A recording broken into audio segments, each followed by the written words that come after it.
Ci troviamo all'interno di Magis, importante azienda di design nella zona industriale di Torre di Mosto, un marchio conosciuto in tutto il mondo. Il suo fondatore Eugenio Perazza ha vinto anche il premio Compasso d'Oro per il design.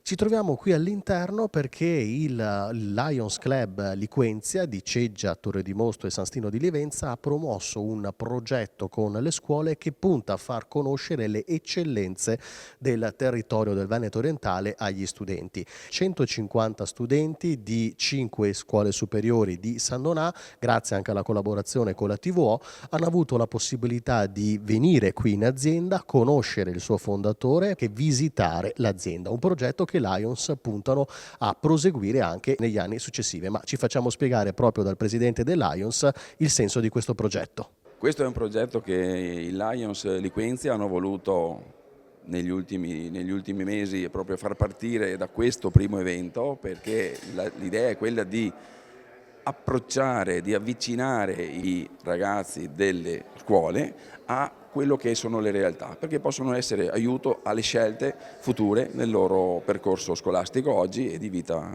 nei prossimi loro anni. Eugenio Perazza, fondatore della Magis, apre le porte della sua azienda ai ragazzi per mostrare cosa? Per insegnare cosa? Io mi sono avvicinato al design per un contrasto culturale, in quanto che volevo mettermi di traverso rispetto a un orientamento assai diffuso negli anni 70 nella mia zona e tutte le aziende portate a copiare piuttosto che a progettare.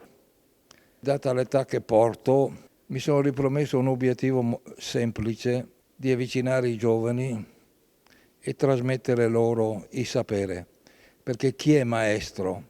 Il maestro non è colui che detiene il sapere, il maestro è colui che lo detiene ma al tempo stesso lo sparge.